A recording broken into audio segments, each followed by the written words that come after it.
This is the Umidigi A1 Pro, a $99 phone that has a nice design, great build quality, and decent specs. As always, stay tuned to the full review to learn all the pros and cons.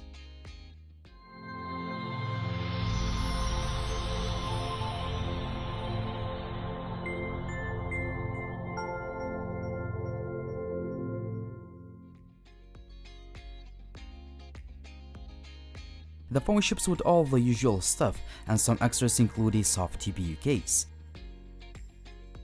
It's just incredible that a phone with a 5.5-inch display feels so compact and lightweight. That is because the device uses 18:9 aspect ratio panel that I found to be pretty good for everyday use. The overall build quality is great, buttons are nice, and it's comfortable to hold the phone in the hand.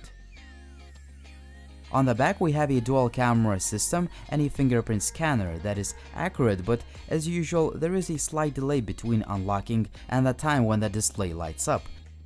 Face unlock feature kind of works, but I found the fingerprint reader to be more reliable.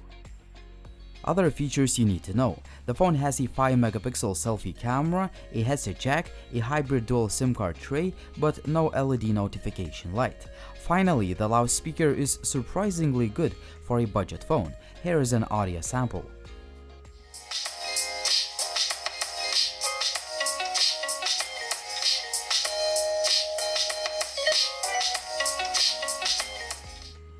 In terms of hardware, the Umidigi A1 Pro ships with an underpowered MediaTek chipset. I've tested some phones with the same processor that were slow and laggy. I can't say that the Umidigi A1 Pro is designed for gamers, as you will see quite a few skipped frames in most of the games, but if you reduce the graphics settings, you will be able to play titles like Asphalt Extreme or Shadow Fight 3 without any issues. As for the user interface, the phone runs on pretty much stock Android 8.1.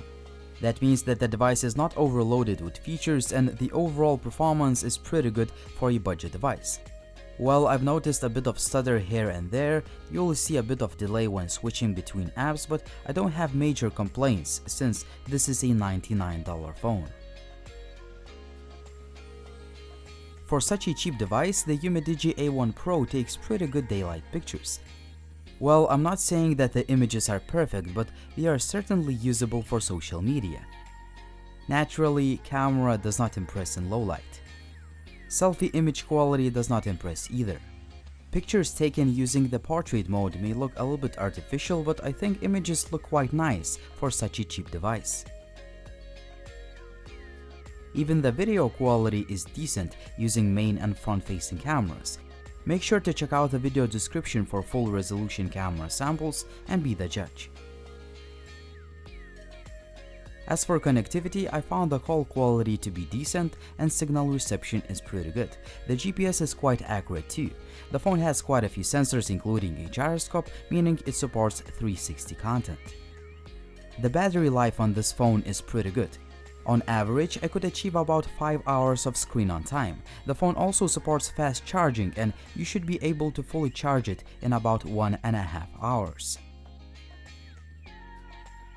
The Umidigi A1 Pro turns out to be a pretty solid $99 phone. I like its design, build quality, display, stock user interface, decent battery life, and even decent camera for daylight pictures. Now, a few shortcomings. You may see a bit of stutter in the UI here and there, but nothing major. Also, the phone's processor is not designed for gamers, and finally, there is no LED notification light. Even with these shortcomings, I think that the Umidigi A1 Pro is a good phone for the price of just about $99 US. If you're interested in picking one up, make sure to check out the links in the video description down below. It was Linus, thank you for watching and see you soon.